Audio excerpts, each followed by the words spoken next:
കൊണ്ടിരിക്കുന്ന ഓൺലൈൻ ക്ലാസ്സുകളിലേക്ക് എല്ലാവരെയും സ്വാഗതം ചെയ്യുകയാണ്.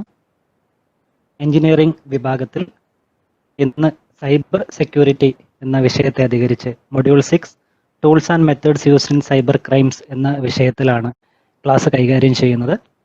ഇന്നത്തെ ക്ലാസ് കൈകാര്യം ചെയ്യുന്നത് വളരെ ബഹുമാനപ്പെട്ട ആൽഫിയ മാഡമാണ്. Alfiya ma'am assistant professor department of ECE TKM college of engineering Kollam. അവിടെ തന്നെയാണ് അവരുടെ MTech കമ്മ്യൂണിക്കേഷൻ സിസ്റ്റംസിൽ പൂർത്തീകരിച്ചത്. അവരുടെ BTech electronics and communication engineering college of engineering Perumon Kollam. She has done research work on multiple beam steering antenna as a part of MTech thesis. He has published IEE papers on the same. We are very happy to welcome you, ma'am. Over to you for the session. Participants, please note, you can use the Q&A option to raise your questions, whatever taken this session. Q&A option also, you can use the chat facility available here to raise your concerns. So over to you, ma'am. Have a nice day. Thank you, Prajit. Thank you for the introduction. Hi all, good afternoon. As Prajit has told that I am Alfia M and I am working as an assistant professor in the Department of Electronics and Communication, TKM College of Engineering, Kollam. This semester I was handling the subject cyber security. It's an elective subject as you all know, and I was taking in class for S8 students. Okay, today session we will deal with the last module, that is module 6 of the cyber security subject. Okay, before anything, I would like to say that I am very much pleased and I'm thankful to all the coordinators of ASAP for giving me such a wonderful opportunity. So moving on. Before moving on to the topic, we will have an idea about the syllabus up to what we have covered up till now and what we are going to learn further. I hope that first three and a half modules might have been covered by you before lockdown. So the first module is mainly dealt with the different vulnerabilities present in the network and the different ways to find these vulnerabilities and different methods to mitigate these vulnerabilities. First two modules mainly deals with that. And the third module, we have various network defense tools which we can use to protect ourselves from an attack. Like it was an interesting module where we learned about firewalls, packet filters, and snort distortion system, etc. The fourth module is about web application tools, the various web application tools or various password cracking tools that we can be used, like John the Ripper, HTC Hydra, that can be used for inspecting or protecting your network as well as attacking your network. Then this fifth module was it's a theoretical module. That's why I skipped that module. It's mainly based on different cyber crimes, type of cyber crimes. It's very easy to understand even if we read the prescribed text. And the last module, that is what we are dealing now, that is Introduction to Cybercrime Investigation. This modules deal with different methods or tools that are used in cybercrime. There are many methods and tools used. Only some of them are mentioned here, and from that we will look into the important ones in this session. We move on. This is a topic: tools and methods used in cyber security.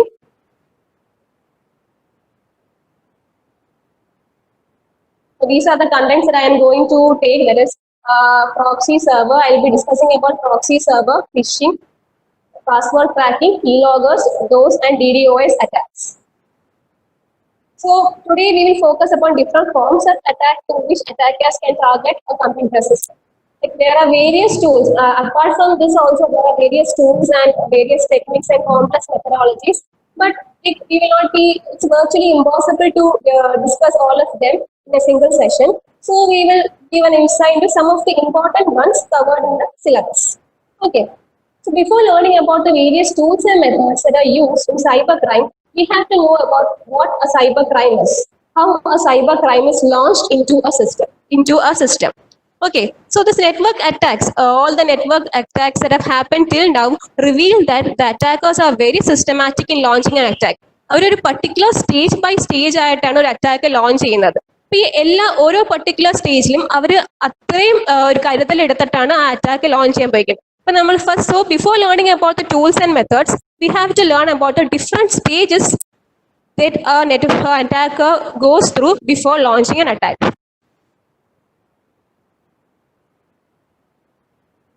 So these are the different stages of an attack. There are 6 stages. The first stage is initial uncovering. The first stage is initial uncovering, and there are 2 steps in the first stage. That is reconnaissance and initial internal exploitation. അപ്പോൾ ആദ്യത്തെ stage എന്ന് പറഞ്ഞാൽ initial അൺകവറിംഗ് ആണ്. അതിനകത്ത് തന്നെ 2 step ഉണ്ട്. ഒരു റെക്കഗ്നൈസൻസും ഉണ്ട്, അത് കണക്ക് തന്നെ ഇനിഷ്യൽ ഇന്റേണൽ എക്സ്പ്ലോയിറ്റേഷനും ഉണ്ട്.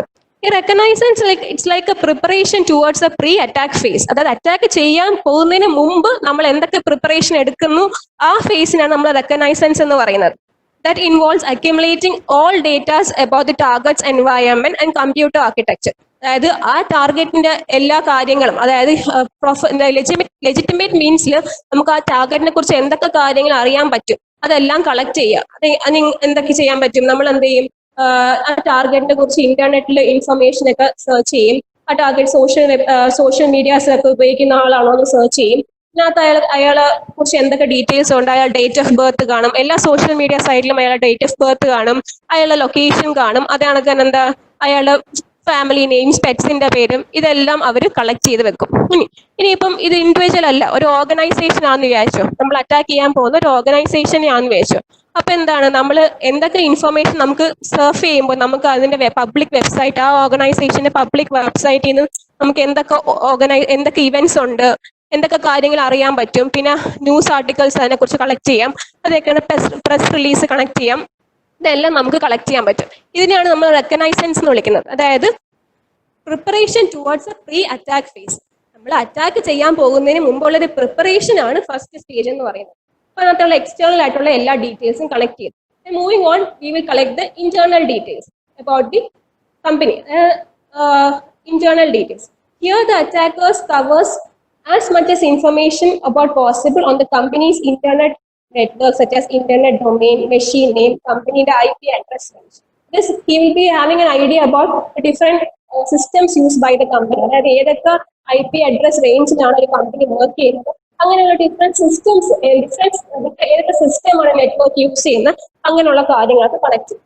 So first stages include 2 steps, reconnaissance and initial internal exploitation. Reconnaissance എന്ന് വെച്ചാൽ എന്താണ്, നമുക്ക് പുറമേ കിട്ടുന്ന എന്തൊക്കെ കാര്യങ്ങൾ, നമുക്ക് ഒരു ഇൻഡിവിജ്വലിനെ കുറിച്ച് അല്ലെങ്കിൽ ഓർഗനൈസേഷനെ കുറിച്ച് പുറമേ എന്തൊക്കെ കാര്യങ്ങൾ അറിയാൻ പറ്റും, അതാണ് ഫസ്റ്റ് സ്റ്റേജ്. സെക്കൻഡ് സ്റ്റേജ് എന്ന് വെച്ചാൽ ഇന്റേണൽ ആയിട്ട് എന്തൊക്കെ കാര്യങ്ങൾ അറിയാൻ പറ്റും അത് കണ്ടുപിടിക്കുന്നതാണ് സെക്കൻഡ് സ്റ്റേജ് എന്ന് പറയുന്നത്, ഇനിഷ്യൽ ഇന്റേണൽ എക്സ്പ്ലോയിറ്റേഷൻ എന്ന് പറയുന്നത്. Okay, so hope you are clear with the first stage. Then moving on to the second stage. Second stage, at the network probe stage, that's the second stage is known as network probe stage. At the network probe stage, the attacker uses more invasive technique to scan the information. Usually 2 methods are used. Ping sweep you see, other than port scanning is also used. So in ping sweep, it's kind of network probe. We might have learned it in earlier modules. Like it's kind of a network probe where the intruder sends a set of ICMP packets to the network of machine. The ICMP packets എന്ന് പറഞ്ഞാൽ നെറ്റ്വർക്കിൽ എന്തെങ്കിലും error ഉണ്ടാകുമ്പോൾ generate ചെയ്യുന്ന packets ആണ് ICMP packets എന്ന് പറയുന്നത്. ഈ അറ്റാക്കർ വെറുതെ കുറെ ICMP പാക്കറ്റ്സ് എന്താണ് ആ നെറ്റ്വർക്കിലോട്ട് വിട്ടുകൊണ്ടിരിക്കുന്നത്. ഓക്കെ, അപ്പം ഇതിൽ നിന്ന് നമ്മൾ ICMP പാക്കറ്റ് ഒരു സിസ്റ്റത്തിൽ കിട്ടിയാൽ അത് റെസ്പോണ്ട് ചെയ്യുന്നത് ICMP എക്കോ പാക്കറ്റ് വെച്ചാൽ. ഈ ICMP പാക്കറ്റ് കിട്ടിക്കഴിഞ്ഞപ്പോഴത്തേക്ക് അത് റെസ്പോണ്ട് ചെയ്യുവാണെങ്കിൽ ആ സിസ്റ്റം എലൈവ് ആണ്, ആ സിസ്റ്റം ആ നെറ്റ്വർക്കിൽ കണക്റ്റഡ് ആണ് എന്ന് നമുക്ക് മനസ്സിലാവും. The whole point എന്ന് വെച്ചാൽ it's just to determine whether a system is alive or not. The whole point of this ping sweep is to determine whether a system is alive or not. Okay, after performing this ping sweep, the attacker will be having an idea. Okay, this system alive or this system alive alla. So, ഏത് സിസ്റ്റത്തിനെ attack ചെയ്യണം, ഏത് സിസ്റ്റത്തിനെ target ആക്കണം എന്ന് അറ്റാക്കിന് കുറച്ചും കൂടെ വ്യക്തമായിട്ട് idea കിട്ടും. അതായത് നമ്മളിപ്പം രാത്രി നമ്മള് നെയ്ബറിന്റെ വീട്ടിൽ പോയിട്ട് തട്ടി നോക്കിയിട്ട് അയാളെ പണം ഇരിക്കുകയാണോ അല്ലയോ എന്ന് അറിഞ്ഞിട്ട് അറ്റാക്ക് ചെയ്യുന്ന ഒരു രീതിയാണ് പിങ് സ്വീപ്പ് എന്ന് പറയുന്നത്. Okay, once the intruder knows which machines are alive, he can focus on which machines are alive. This also legitimate ആയിട്ട് ചില സിസ്റ്റം അഡ്മിനിസ്ട്രേറ്റേഴ്സ് പിങ് സ്വീപ്പ് ഇടയ്ക്കിടയ്ക്ക് നടത്താറുണ്ട് നെറ്റ്വർക്കിൽ. അപ്പൊ നമുക്ക് ഡിറ്റക്ട് ചെയ്യാൻ പാടാണ്, അതായത് സിസ്റ്റം അഡ്മിനിസ്ട്രേറ്റർ ആണ് നടത്തുന്നത് അല്ലെങ്കിൽ ഇൻക്ലൂഡഡ് ആണ് നടത്തുന്നത് ഡിറ്റക്ട് ചെയ്യാൻ പാടാണ്. Okay, then after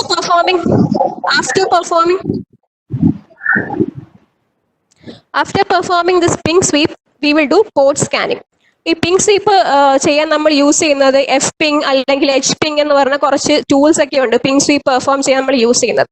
so after performing this ping sweep then we use port scanning. Port scanning, after determine the target is alive, a port scanning tool is used to discover exactly what all servers are running on the target system. അതായത് ഒരു ping sweep നടത്തിയ ഒരു target alive ആണ് എന്ന് നമ്മൾ മനസ്സിലാക്കി കഴിഞ്ഞാൽ നമ്മൾ എന്താണ് ആ ടാർഗറ്റ് നമ്മൾ എടുക്കും. എന്നിട്ട് അതിനകത്ത് എന്തൊക്കെ സർവീസസ് ആണ് നടക്കുന്നത് എന്ന് അറിയാൻ വേണ്ടി നമ്മളൊരു പോർട്ട് സ്കാനിങ് നടത്തും. So there are various tools to perform this port scanning. We have learned about Nmap, Amap and all in the second module. So first a ping sweep is done to determine which host or which system is alive. Then we'll perform a port scanning to determine what all services are running on that particular target. Okay. The attack at the EV point where attacker നമ്മൾ തെറ്റായിട്ട് ഒന്നും ചെയ്തിട്ടില്ല. ഇതെല്ലാം port scanning ഒക്കെ system അഡ്മിനിസ്ട്രേറ്ററിന് legitimate ആയിട്ട് ചെയ്യുന്ന കാര്യങ്ങളാണ്. ഇതുവരെ ഇൻട്രൂഷൻ ഒന്നും നടന്നിട്ടില്ല നമ്മുടെ സിസ്റ്റത്തിൽ, നമ്മൾ അറ്റാക്ക് ഒന്നും ചെയ്യപ്പെട്ടിട്ടില്ല. ഇനിയാണ് third step is crossing the line towards electronic crime. അടുത്ത സ്റ്റെപ്പിൽ നമ്മൾ പോയാണ് ഒരു ഇലക്ട്രോണിക് ക്രൈം ചെയ്യാൻ പോയാണ്. Now the attacker is towards committing what is technically a cyber crime. He has all the data. The attacker now has internal as well as external data about the target. The attacker now tries to exploit possible vulnerabilities on the target system. First മോഡ്യൂളിൽ പഠിച്ചു തന്നെ ഒരു target സിസ്റ്റത്തിന് വൾനറബിലിറ്റീസ് എന്തൊക്കെയുണ്ടെന്ന് exploit ചെയ്യാൻ വേണ്ടിയായിരിക്കും ഇനി attacker അടുത്തായിട്ട് ശ്രമിക്കുന്നത്. Okay, this exploiting the vulnerabilities may include loop hole. സിസ്റ്റത്തിന്റെ ഓപ്പറേറ്റിംഗ് സിസ്റ്റത്തിൽ എന്തെങ്കിലും പാച്ചിൽ എന്തെങ്കിലും ലൂപ്പ് ഹോൾ ഉണ്ടോ എന്നൊക്കെ ചെക്ക് ചെയ്യുന്നതായിരിക്കും ഈ വൾനറബിലിറ്റി ടെസ്റ്റിംഗ് എന്ന് പറയുന്നത്. അതല്ലാതെ തന്നെ നമുക്ക് വൾനറബിലിറ്റി സിസ്റ്റത്തിൽ കയറി പറ്റാൻ വേറെ ഒരു നെറ്റ്വർക്കിൽ കയറി പറ്റാൻ വേറെ മെത്തേഡ്സ് ഉണ്ട്. അതായത് നമ്മൾ ഒരു നെറ്റ്വർക്ക് എന്ന് പറയുമ്പോൾ ഒരു ഹോസ്റ്റ് കാണും, അതിന്റെ കൂടെ തന്നെ കുറെ ഗസ്റ്റുകളും കാണും അല്ലെ, കുറെ ഗസ്റ്റ് നെറ്റ്വർക്ക്, കുറെ ഗസ്റ്റ് സിസ്റ്റം കാണും, ഒരു മെയിൻ ആയിട്ടൊരു ഹോസ്റ്റ് സിസ്റ്റവും കാണും. അപ്പൊ ഈ ഗസ്റ്റ് സിസ്റ്റത്തിൽ നമ്മൾ ഡിഫോൾട്ട് ആയിട്ട് ലോഗിൻ ചെയ്യുന്നത് ഈസി ആയിട്ട് ഗസ്റ്റ് ചെയ്യാൻ പറ്റുന്ന പാസ്വേഡ് വെച്ചായിരിക്കും. അപ്പൊ ഇൻട്രൂഡർ എന്ത് ചെയ്യും, ആദ്യമേ ഈ ഗസ്റ്റ് സിസ്റ്റത്തിൽ എങ്ങനെയും കയറി പറ്റാൻ പറ്റും. ഓക്കെ, അവിടെ നിന്ന് ഈ ഗസ്റ്റ് സിസ്റ്റത്തിൽ ഇരുന്നുകൊണ്ട് അഡ്മിനിസ്ട്രേറ്ററിലോട്ട് നമ്മൾ അറ്റാക്ക് ചെയ്യാൻ ശ്രമിക്കും. അതാണ് എന്താണ് ചെയ്തുകൊണ്ടിരിക്കുന്നത്. അതായത് the attacker now has access to the user account without many privileges. അതായത് ഗസ്റ്റ് അക്കൗണ്ടിൽ അത്ര പ്രിവിലേജസ് ഒന്നും കാണില്ല, സിസ്റ്റത്തിലെ ഫൈൽസോ നെറ്റ്വർക്കിലെ ഫൈൽസോ ഒന്നും കാണില്ല. പക്ഷേ അതിൽ ആക്സസ് കിട്ടിക്കഴിഞ്ഞതിന് ശേഷം once the access is achieved, they will attempt to further exploit the administrator or root system. കിട്ടിക്കഴിഞ്ഞതിന് ശേഷം എന്ത് സംഭവിക്കും, റൂട്ട് സിസ്റ്റത്തിലോട്ട് അത് എക്സ്പ്ലോയിറ്റ് ചെയ്യാൻ വേണ്ടി ഈ ഇൻട്രൂഡർ ശ്രമിക്കും. സ്റ്റെപ്പ് ബൈ സ്റ്റെപ്പ് എൻട്രി ആണ് in different levels. Now we will be having access to all privileges to run all servers and access all files on the system. So administrators system ഒരു access കിട്ടിക്കഴിഞ്ഞാൽ then he will be able to control the whole system. That is the next step, capturing the network. Now having access to the administrator, the attacker now owns the network. He can do whatever he pleases with the network. Okay. After he captured the network, he has to remove any evidence of attack. ഇങ്ങനെ ഒരു attack നടന്നിട്ടുള്ള ആൾക്ക് കാണിക്കാൻ പാടില്ല. So we have to remove any evidence of attack. അതിനു വേണ്ടി നമ്മൾ എന്ത് ചെയ്യും, അതിനുവേണ്ടി നമ്മൾ കുറെ ടൂൾസ് ഉണ്ട്, കുറെ ഹാക്കിംഗ് ടൂൾസ് ഉണ്ട്. So attacker will use many hacking tools to number of hacking tools to remove the log files, therefore remove any kind of intrusion. Okay, അപ്പൊ അങ്ങനെയുള്ള ഹാക്കിംഗ് ടൂൾസ് എന്താ ചെയ്യാന്ന് വെച്ചാൽ നമ്മൾ സിസ്റ്റത്തിനകത്ത് ഒറിജിനൽ ആയിട്ടുള്ള കുറച്ച് ഫയൽസ് ഒക്കെ ഉണ്ടല്ലോ, അതിനെയൊക്കെ റീപ്ലേസ് ചെയ്തിട്ട് അതിനെയൊക്കെ ഒരു വൈറസ് കൊണ്ട് റീപ്ലേസ് ചെയ്യും. ഓക്കെ, അപ്പം ആ ഫയൽസ് ഒക്കെ ഈ അറ്റാക്കറിന് എവിടെ വേണമെങ്കിൽ ഇരുന്ന് ആക്സസ് ചെയ്യാൻ പറ്റും. അങ്ങനെ ഒരു രീതിയിലാക്കിയിരിക്കും. അതായത് ഇപ്പൊ ആ അറ്റാക്കർ ആ സിസ്റ്റത്തിലുള്ള നമ്മൾ ഒറിജിനൽ ഫയൽസ് അല്ല, പക്ഷെ നമ്മൾ എവിടെ നിന്ന് വേണമെങ്കിൽ ഒരു വൈറസ് ഫയൽസ് ആണ്, അത് ഈ അറ്റാക്കറിന് എവിടെ നിന്ന് വേണമെങ്കിലും ആക്സസ് ചെയ്യാൻ പറ്റും. അതാണ് ക്യാപ്ചറിംഗ് ദ നെറ്റ്വർക്ക്. ഹലോ, ചെറിയൊരു ഓഡിയോബിലിറ്റി ഇഷ്യൂ ഉണ്ട് മാം. ആദ്യം കേട്ടിരുന്നത്ര ക്ലിയർ ആയിട്ട് ഇപ്പൊ കേൾക്കാൻ പറ്റുന്നില്ല. കുറച്ചുകൂടി ഒന്ന് സൗണ്ട് കൂട്ടാൻ പറ്റിയാൽ നന്നായിരുന്നു. ഞാൻ headset മാറിപ്പോയതാ. Okay. So the next step is after capturing the network, we have to grab the data. So the next step, the fifth step is grabbing the data. Now the attacker has captured the network. He can steal confidential data, customer credit card information, etc., causing a potential expensive and embarrassing situation. അതായത് ഇപ്പോൾ ഒരു ഇൻസ്റ്റിറ്റ്യൂഷന്റെ website എടുക്കുകയാണ്. ഇൻസ്റ്റിറ്റ്യൂട്ടിന്റെ website എടുത്തിട്ട് അവര് വെബ്സൈറ്റിൽ എന്തെങ്കിലുമൊക്കെ മാറ്റി ഒരു ഡിഫേസ് ചെയ്യുകയാണെങ്കിൽ അതൊരു എംബാരസിങ് സിറ്റുവേഷൻ ആണ്. കാരണം അവർ അത്ര സെക്യൂരിറ്റി ഇല്ല എന്നുള്ള കാര്യമാണ് സൂചിപ്പിക്കുന്നത്. ഒരു എക്സാമ്പിൾ പറയുകയാണെങ്കിൽ ഇപ്പൊ നമ്മുടെ യൂറോപ്യൻ യൂണിയന്റെ സൈറ്റിൽ പ്രൈം മിനിസ്റ്ററിന്റെ ഫോട്ടോ മാറ്റി മിസ്റ്റർ ബീന്റെ ഫോട്ടോ ആക്കിയ ഒരു ഇൻസിഡന്റ് ഒക്കെ നമ്മൾ വായിച്ചിട്ടുണ്ടാവും. അതാണെങ്കിൽ തന്നെ നമ്മൾ സുപ്രീം കോർട്ട് ഓഫ് ഇന്ത്യയുടെ വെബ്സൈറ്റ് മാറ്റി അതിനകത്ത് എന്തോ പോർച്ചുഗീസിലും കുറച്ച് മെസ്സേജ് ഒക്കെ കൊടുക്കുന്ന കാര്യവും നമ്മൾ അറിഞ്ഞിട്ടുണ്ടാവും. ഒരു ഇതൊക്കെ like they are just showing of, they are pretending that they can do this much. അത് അവരൊരു പവർ കാണിക്കുന്ന രീതിയിലാണ് അവരെന്താ ഈ ഡിഫേസിംഗ് ഒക്കെ നടത്തുന്നത്. So they'll be able to grab the data. Okay. Then after grabbing the data, they have to cover the tracks. If the attacker wants to misuse the system for a very long time without being detected, or does not want to get caught if detected, he has to remove any evidence of hacking. Okay.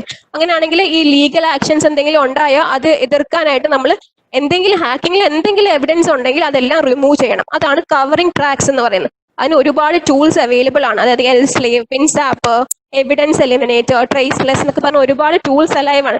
ഒരു forensic അനാലിസിസിൽ പോലും നമ്മളെ system attack ചെയ്തിരുന്നു എന്ന് കണ്ടുപിടിക്കാൻ പാടുപെടുന്ന ഒരുപാട് ടൂൾസും available ആണ്. So ഇത്രയുമാണ് ഒരു അറ്റാക്ക് ചെയ്യാനുള്ള ഒരു സ്റ്റേജസ്. ആദ്യമേ എന്താണ്, ഒരു എക്സ്റ്റേണൽ ഡേറ്റാസ് ഒക്കെ കളക്ട് ചെയ്യും.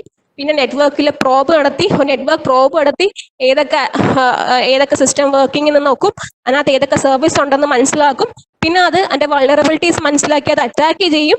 എന്നിട്ട് ആ നെറ്റ്വർക്ക് ഫുൾ ക്യാപ്ചർ ചെയ്യും. അതിനുശേഷം ആ നെറ്റ്വർക്കിലുള്ള ഡേറ്റാസ് എല്ലാം ഗ്രാബ് ചെയ്യും. അതിനുശേഷം ഇങ്ങനെ ഒരു അറ്റാക്ക് നടന്നിട്ടേ ഇല്ലാത്ത കണക്ക് അതിന്റെ ട്രാക്സ് ഒക്കെ കവർ ചെയ്യും.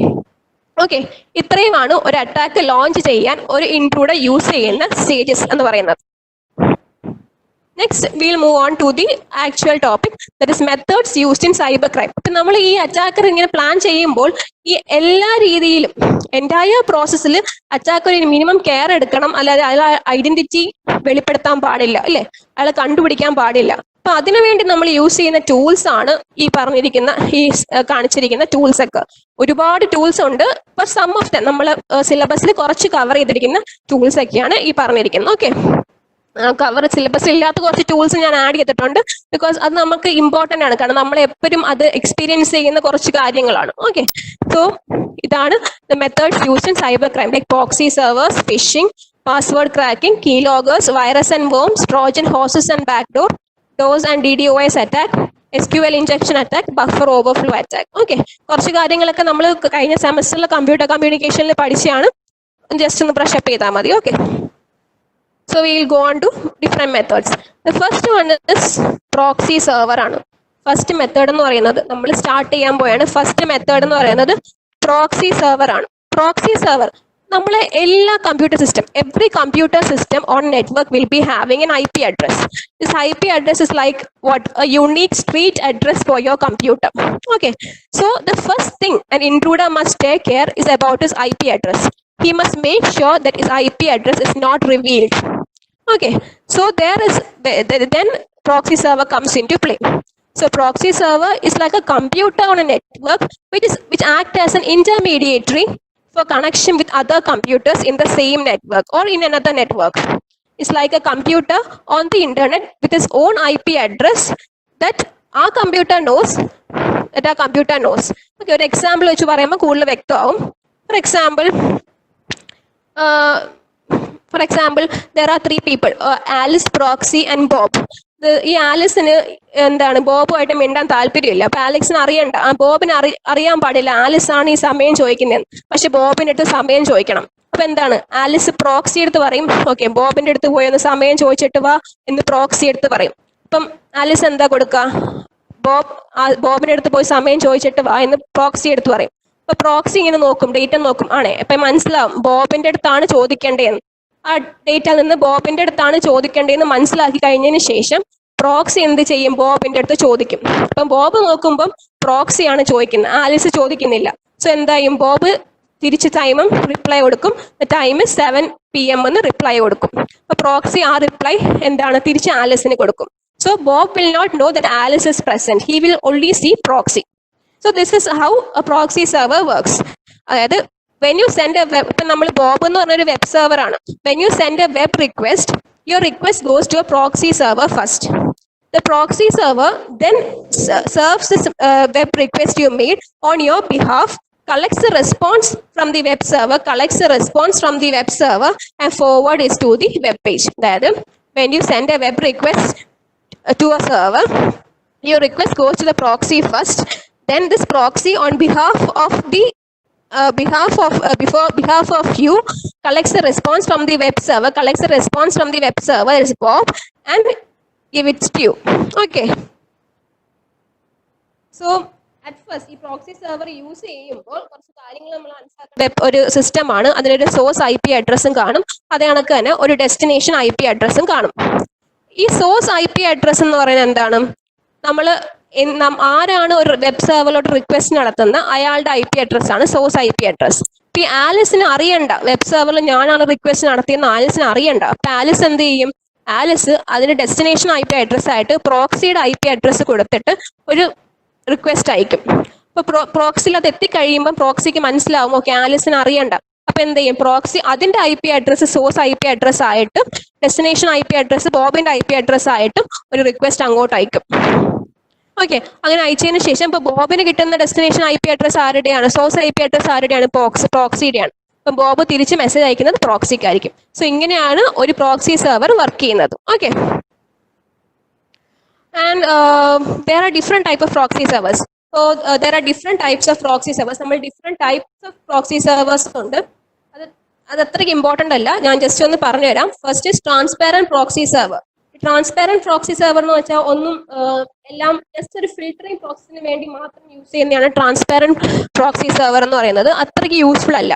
പിന്നെ അനോണിമസ് പ്രോക്സി ഉണ്ട്, അതായത് പ്രോക്സി ആണ് ഇത് പറയും, ഞാൻ പ്രോക്സി ആണ് എന്ന് പറയും, പക്ഷേ അതിന്റെ IP അഡ്രസ് ഈ സോഴ്സിന്റെ IP അഡ്രസ് റിവീൽ ചെയ്യത്തില്ല. പിന്നെ ഡിസ്റ്റോർട്ടിംഗ് പ്രോക്സി ഉണ്ട്, അതായത് ഇത് പ്രോക്സി ആണെന്ന് പറയും, ഒരു IP അഡ്രസ് കൊടുക്കും, പക്ഷെ അത് സ്വന്തം IP അഡ്രസ് ആയിരിക്കില്ല, വേറെ ഏതെങ്കിലും തെറ്റിച്ചുള്ള IP അഡ്രസ് ആയിരിക്കും. പിന്നെ ഒരു ഹൈ അനോണിമസ് പ്രോക്സി ഉണ്ട്, അത് IP അഡ്രസ് ഇടയ്ക്ക് ഇങ്ങനെ മാറ്റിക്കൊണ്ടിരിക്കും. അതാണ് മിക്ക ഹാക്കിങ്ങിലും യൂസ് ചെയ്യുന്നത്. ഇപ്പൊ റീസെന്റ് ആയിട്ടുള്ള കുറെ ഫിലിംസിൽ നമ്മൾ കണ്ടിട്ടുണ്ട് ഈ IP അഡ്രസ്സിനെ കുറിച്ചുള്ള കളി. അപ്പൊ അതിങ്ങനെയാണ് IP അഡ്രസ് എപ്പോഴും. ഇപ്പോൾ ഒരു സമയം അത് അമേരിക്കയിലാണെങ്കിൽ മറ്റേ സമയം അത് ലണ്ടൻ, പിന്നെ അത് അങ്ങനെ ചൈന, അങ്ങനെ മാറിക്കൊണ്ടിരിക്കും. അതാണ് ഹൈ അനോണിമസ് പ്രോക്സി എന്ന് പറയുന്നത്.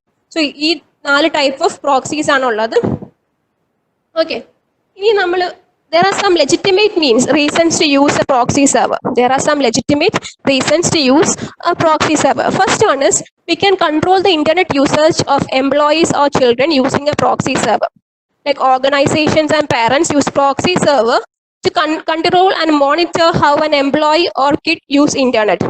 Then it also used to provide bandwidth saving and improved speed. Okay, it will also improve speed എങ്ങനെയാണെന്ന് വെച്ചാൽ ഈ ഓവറോൾ നെറ്റ്വർക്ക് പെർഫോമൻസ് നമുക്ക് ഇംപ്രൂവ് ചെയ്യാൻ പറ്റും പ്രോക്സി സെർവർ യൂസ് ചെയ്തിട്ട്. അതായത് ഇപ്പം നമ്മൾ ഒരു റിക്വസ്റ്റ് നടത്തിയ ഒരു വെബ്സൈറ്റ് എപ്പോഴും നമ്മൾ ആക്സസ് ചെയ്യുന്ന ഒരു ഫേമസ് വെബ്സൈറ്റിലോട്ട് നമ്മൾ റിക്വസ്റ്റ് കുറേ പേര് ഒരുമിച്ച് ആക്സസ് ചെയ്യുന്ന ഒരു വെബ്സൈറ്റിലോട്ട് നമ്മൾ ഒരു പ്രോക്സി സെർവർ വഴി റിക്വസ്റ്റ് നടത്തിയാന്ന് വിചാരിച്ചു. ഈ പ്രോക്സി സെർവർ നോക്കും അതിന്റെ റീസെന്റ് കോപ്പി എന്തെങ്കിലും എന്റെ കയ്യിലുണ്ടോ എന്ന് പ്രോക്സി സെർവർ നോക്കും. അത് നോക്കിക്കഴിഞ്ഞതിന് ശേഷം എന്തെങ്കിലും റീസെന്റ് ആയിട്ടുള്ള കോപ്പി ഉണ്ടെങ്കിൽ അതങ്ങ് അയച്ചു കൊടുക്കും. അപ്പൊ വെബ് സെർവർ വരെ പോകേണ്ട ആവശ്യം വരത്തില്ല. അതായത് സ്പീഡ് ഇൻക്രീസ് ചെയ്യും, അതേ കണക്ക് തന്നെ ബാൻഡ്വിഡ്ത്ത് സേവ് ചെയ്യാനും പ്രോക്സി സെർവർ കൊണ്ട് പറ്റും. പിന്നെ പ്രൈവസി ബെനിഫിറ്റ്, പിന്നെ individuals organisations uses internet to browse ഇന്ത്യയുടെ മോർ പ്രൈവറ്റ്ലി, കുറച്ച് പ്രൈവറ്റ് ആയിട്ട്, കാരണം നമ്മൾ IP അഡ്രസ് ഒന്നും റിവീൽ ആവുന്നില്ല, കുറച്ച് പ്രൈവറ്റ് ആയിട്ട് യൂസ് ചെയ്യാം. പ്രൈവസി ബെനിഫിറ്റ്സ് ഉണ്ട്. അത് കണക്ക് തന്നെ സെക്യൂരിറ്റിയും കൂടുതലാണ്. നമ്മൾ ട്രാൻസാക്ഷൻസ് ഒക്കെ പുറത്ത് വേറൊരു ഡെസ്റ്റിനേഷൻ വായിക്കാതിരിക്കാതെ നമുക്ക് യൂസ് ചെയ്യാനുള്ള സെക്യൂരിറ്റി റീസൺസും സെക്യൂരിറ്റിയും കൂടി ഇംപ്രൂവ്ഡ് ആയിരിക്കും. അതായത് നമ്മൾ ചില കമ്പനീസ് ഒക്കെ പ്രോക്സി സെർവറും VPN-ഉം ഓക്കെ ഇപ്പം കുറച്ച് പ്രൈവസി ബെനിഫിറ്റ്സും ഉണ്ട്. അതാണ് ഇംപ്രൂവ്ഡ് സെക്യൂരിറ്റിയാണ്. സെക്യൂരിറ്റി കൂടാനും ഈ പ്രോക്സി സെർവേഴ്സ് നമുക്ക് യൂസ് ചെയ്യാം. പിന്നെ നമുക്ക് കുറച്ച് ബ്ലോക്ക്ഡ് ആയിട്ടുള്ള റിസോഴ്സസ് ഒക്കെ നമുക്ക് ആക്സസ് ചെയ്യണം എന്നുണ്ടെങ്കിൽ നമുക്ക് എന്താണ് ഈ പ്രോക്സി സെർവേഴ്സ് യൂസ് ചെയ്യാം. ഫോർ എക്സാമ്പിൾ നമ്മൾ ചില ഫുട്ബോൾ മാച്ച് ഒക്കെ കാണുമ്പോൾ ചില കൺട്രീസിൽ അത് അവൈലബിൾ ആയിരിക്കും, പക്ഷെ ചില കൺട്രീസിൽ അത് അവൈലബിൾ ആയിരിക്കില്ല. അപ്പൊ നമ്മൾ പ്രോക്സി സെർവേഴ്സ് ഉപയോഗിച്ച് നമ്മൾ വേറൊരു കൺട്രിയിലാണെന്നും പറഞ്ഞു നമുക്ക് എന്താ അത് യൂസ് ചെയ്യാൻ പറ്റും. അതെന്താണ്? അപ്പൊ നമുക്ക് ബ്ലോക്ക് റിസോഴ്സിന് ആക്സസ് ചെയ്യാൻ പറ്റും. ഇതൊക്കെയാണ് legitimate use of using A proxy server. ഇനി ഓഫ് കോഴ്സ് നമ്മൾ ഇൻട്രൂഡർ എങ്ങനെ യൂസ് ചെയ്യുന്നതെന്ന് നമുക്ക് അറിയാം. ഇപ്പൊ നമുക്ക് ഇതിൽ നിന്ന് തന്നെ മനസ്സിലാവും നമ്മൾ ഇൻട്രൂഡർ എങ്ങനെ യൂസ് ചെയ്യുന്നതെന്ന്. ഇപ്പൊ ഇൻട്രൂഡർ എന്താണ്? ഫസ്റ്റ് ഒരു പ്രോക്സി സെർവറായിട്ട് കണക്ട് ചെയ്യും, അത് കഴിഞ്ഞ് അതിന്റെ ഒരു ഏത് ടാർഗറ്റ് സിസ്റ്റമായിട്ട് കണക്ട് ചെയ്താൽ ഈ പ്രോക്സി സെർവർ വഴി കണക്ട് ചെയ്താൽ പിന്നെ നമുക്ക് ഇൻട്രൂഡറിന്റെ IP അഡ്രസ് ഒരിക്കലും കണ്ടുപിടിക്കാൻ പറ്റില്ല. ഓക്കെ, അനോണിമസ് ആയിട്ട് എന്ത് വേണമെങ്കിലും ആ ഇൻട്രൂഡറിന് അല്ലെങ്കിൽ ആ അറ്റാക്കറിന് ചെയ്യാൻ പറ്റും. അതായത് അയാളുടെ ID ചെയ്ത് എന്ത് പ്രവൃത്തി വേണമെങ്കിലും അറ്റാക്കറിന് ചെയ്യാൻ പറ്റും. So that is how an intruder use a proxy server. Then second tool that proxy server, the syllabus is syllabusൽ ഇത് കുറച്ചേ ഉള്ളൂ, അത്രയ്ക്ക് ഇമ്പോർട്ടൻ്റ് അല്ല. പക്ഷേ ദിസ് ബിക്കോസ് നമ്മൾ ഡെയിലി നമ്മൾ എക്സ്പീരിയൻസ് ചെയ്യുന്ന ഒരു കാര്യമാണ് ഈ ഫിഷിംഗ് എന്ന് പറയുന്നത്. So even though it is not covered in the syllabus, but we have to learn it because we'll quickly brush through it because it's important, because we should be aware of this phishing because we are experiencing it. We will be experiencing it many times in our life. So phishing is also a type of cyber crime. Like it is like a deception designed to steal your identity. അതായത് വേറൊരാളാണെന്ന് പറഞ്ഞു നമ്മൾ identity steel ചെയ്യാൻ വരുന്ന ഒരു ഡിസെപ്ഷനെയാണ് നമ്മൾ എന്താണ് phishing എന്ന് പറയുന്നത്. ഓക്കെ, ഫിഷിംഗ് എന്ന് പറഞ്ഞാൽ ഒരു ഫിഷിംഗ് ആ സെയിം മീനിങ് തന്നെയാണ്. അതായത് നമ്മളുടെ പാസ്വേഡ്സ് അല്ലെങ്കിൽ ഫിനാൻഷ്യൽ ഡേറ്റ ഒരു സീ ഓഫ് ഇന്റർനെറ്റ് യൂസേഴ്സിൽ നിന്ന് കൊത്തിയെടുക്കുക, ഫിഷ് ചെയ്തെടുക്കുക എന്നുള്ള ഒരു അനലോഗിയാണ് ഫിഷിംഗ് എന്നുള്ള ഒരു പേര് വരാനുള്ള കാരണം. ഫിഷിംഗ് ആയിട്ട് കമ്പയർ ചെയ്തിട്ടാണ് ആ പേര് വന്നിരിക്കുന്നത്. Okay, here the fisher tries to get the user to disclose valuable information, data such as credit card numbers, passwords, account data and other information by convincing the user to provide under false pretense. അതായത് ഈ phishing എന്ന് പറയുമ്പോൾ നമ്മൾ ആദ്യമേ നമുക്ക് ചിലപ്പോൾ ഒരു mail വരും. ഈ മെയിൽ വരുന്നത് നമ്മൾ വിചാരിക്കും ഒരു ബാങ്കിൽ നിന്ന് അയക്കുന്ന മെയിലാണ്. അതിനകത്ത് നമ്മൾ ക്രെഡിറ്റ് കാർഡ് ഡീറ്റെയിൽസ് ഒക്കെ പ്രൊവൈഡ് ചെയ്യാവോ എന്നൊക്കെ പറഞ്ഞ ഓപ്ഷൻ കാണും. അപ്പൊ നമ്മൾ എന്ത് ചെയ്യും, നമുക്കിത് അറിഞ്ഞൂടെങ്കിൽ നമ്മൾ അത് ഓട്ടോമാറ്റിക് ആയിട്ട് പ്രൊവൈഡ് ചെയ്യും. അങ്ങനെ പ്രൊവൈഡ് ചെയ്യുമ്പോഴത്തേക്ക് നമ്മളെ പേഴ്സണൽ ഇൻഫർമേഷൻ അല്ലെങ്കിൽ ബാങ്കിങ് അല്ലെങ്കിൽ ക്രെഡിറ്റ് കാർഡ് ഡീറ്റെയിൽസ് ഒക്കെ ഒബ്വിയസ്ലി നമ്മൾ ആരാണ് ഈ ഫിഷറിന്റെ കയ്യിൽ കിട്ടും. അപ്പൊ അങ്ങനെയൊക്കെയാണ് ഫിഷിംഗ് നടത്തുന്നത്. ഈ ഇമെയിൽസ് ആണ് കൂടുതലായിട്ട് ഫിഷിംഗ് യൂസ് ചെയ്യുന്നത്. അതുപോലെ തന്നെ നമ്മൾ ചിലപ്പോഴൊക്കെ ഫോണിൽ നമ്മൾ ചില ബാങ്കിൽ നിന്നൊക്കെ വിളിക്കുന്ന കണക്ക് വിളിച്ചിട്ട് നമ്മൾക്ക് ക്രെഡിറ്റ് കാർഡ് ഡീറ്റെയിൽസ് ഒക്കെ ചോദിക്കാറുണ്ട്. അപ്പൊ അതും ഒരു സൈറ്റ് ഓഫ് ടെലിഫോണിക് ഫിഷിംഗ് ആണ്, ടൈപ്പ് ഓഫ് ഫിഷിംഗ് തന്നെയാണ്. ഓക്കെ, പിന്നെ ഫിഷിംഗ് ചെയ്യാൻ ഡിഫറെന്റ് മെത്തേഡ്സ് ഉണ്ട്. Drag net, road and reel, lobster pot, Gill net ഒക്കെ. നിങ്ങളുടെ സിലബസ് ഇല്ലാത്തതുകൊണ്ട് ജസ്റ്റ് ഞാനൊന്ന് പറയാം. ഡ്രാഗ് നെറ്റ് എന്ന് പറഞ്ഞാൽ സ്പാൻഡ് ആയിട്ടുള്ള ഇമെയിൽസ് ഒരുപാട് പേർക്ക് അയച്ചിട്ട് ആരെങ്കിലും ഒരാൾ റെസ്പോണ്ട് ചെയ്യുന്നതിനെയാണ് നമ്മൾ ഡ്രാഗ് നെറ്റ് എന്ന് പറയുന്നത്. റോഡ് ആൻഡ് റീൽ എന്ന് വെച്ചാൽ ടാർഗറ്റിംഗ് ഒരു പർട്ടിക്കുലർ പേഴ്സണെ ടാർഗറ്റ് ചെയ്തൊരു മെയിൽ അയക്കുന്നതാണ് rod and reel. Lobster pot എന്ന് പറഞ്ഞാൽ നമ്മൾ ഒരു website is created looking like an original website കണക്ക് തന്നെ ഇരിക്കുന്ന ഒരു വെബ്സൈറ്റ് ക്രിയേറ്റ് ചെയ്യുന്നതാണ് ലോബ്സ്റ്റർ. എന്നിട്ട് എന്താ ആ വെബ്സൈറ്റിലോട് നമുക്ക് ഡേറ്റാസ് ഇൻസേർട്ട് ചെയ്ത് കൊടുക്കാൻ പറയും. അങ്ങനെയുള്ള ഫിഷിങ്ങിനാണ് ലോബ്സ്റ്റർ പോട്ട് എന്ന് പറയുന്നത്. ദെൻ ഗിൽനെറ്റ് എന്ന് പറയുന്നത് നമുക്കൊരു സ്പാം മെയിൽ വരും. അപ്പൊ അതിനകത്തൊരു അറ്റാച്ച്മെന്റ് കാണും. അപ്പൊ നമ്മൾ ഓപ്പൺ ചെയ്താൽ നമ്മൾ സിസ്റ്റം ഫുൾ ആയിട്ട് വൈറസ് കൊണ്ട് ഇൻജെക്റ്റഡ് ആവും. അതാണ് ഗിൽനെറ്റ് എന്ന് പറയുന്നത്. Okay, so this is how a phishing work. Phishing എങ്ങനെയാണ് വർക്ക് ചെയ്യുന്നതെന്നൊക്കെ, എങ്ങനെയാണ് ഒരാൾ ഫിഷ് ചെയ്യുന്നത്. First, the attacker distributes email with malicious attachment to the targeted userന് അറ്റാക്കർ എന്ത് ചെയ്യും, malicious attachments ഉള്ള ഇൻഫർമേഷൻസ് മെയിൽ ചെയ്യും. അപ്പൊ ഈ ടാർഗറ്റിന് അറിഞ്ഞൂടാ. he fails to understand that is a malicious attachment and he opens the mail. So once he opens his mail, the target system is exploited. And the system is compromised. അതിനകത്തൊരു remote access Trojan എന്ന് പറയുന്ന ഒരു virus already installed ആവും. ഇപ്പൊ ഈ virus എന്ന് വെച്ചാൽ ഈ റിമോട്ട് ആക്സസ് ട്രോജൻ എന്ന് പറഞ്ഞ വൈറസ് എന്ന് വെച്ചാൽ ഇപ്പൊ നമ്മൾ ഒരു സ്ഥലത്ത് ഇരുന്നു കൊണ്ട് തന്നെ നമ്മുടെ സിസ്റ്റത്തിലുള്ള കാര്യങ്ങൾ വേറൊരു സ്ഥലത്തിരുന്ന് ആക്സസ് ചെയ്യാൻ പറ്റും. അതിനാണ് റിമോട്ട് ആക്സസ് ട്രോജൻ എന്ന് പറയുന്നത്, അല്ലെങ്കിൽ റിമോട്ട് ആക്സസ് ടൂൾസ് എന്ന് പറയുന്നത്. അത് ഓൾറെഡി നമ്മൾ സിസ്റ്റത്തിൽ ഇൻസ്റ്റാൾ ആയി കഴിഞ്ഞാൽ നമ്മൾ സിസ്റ്റം കോംപ്രമൈസ്ഡ് ആയി. പിന്നെ നമ്മളെ ഇന്റേണൽ നെറ്റ്വർക്ക് നമ്മളെ സിസ്റ്റത്തിൽ ഇരുന്നുകൊണ്ട് തന്നെ ബാക്കി നെറ്റ്വർക്കിലുള്ള ബാക്കി സിസ്റ്റത്തിലൊക്കെ ആ ഡേറ്റാസ് നമുക്ക് സ്റ്റോർ ചെയ്യാൻ പറ്റും, മോഷ്ടിക്കാൻ പറ്റും. അത് കഴിഞ്ഞിട്ട് എന്താണ്, ഈ സ്റ്റീൽ ചെയ്ത ഡേറ്റാസ് അറ്റാക്കറിന് ഏതെങ്കിലും ഒരു മാനറിൽ അയച്ച് കൊടുക്കപ്പെടും. ഓക്കെ, ഇതൊക്കെയാണ് phishing. This is how phishing works. First, the attacker distributes email with malicious attachment to the targeted user. When the targeted user receives this email, he opens the malicious attachment. Now the targeted system is exploited and the rat will be installed into the target system. And using this rat, the intruder can gain access to all other systems in the network, and data is stolen from all compromised machine, and this stolen data is passed on to the attacker in a stealthy manner. So this is how phishing works. We can also prevent phishing. There are different methods to prevent phishing. That is, first one is you have to keep the antivirus up to date. always keep the antivirus up to date. Most antivirus can prevent things like trojans and from entering into your system. So always keep the antivirus up to date.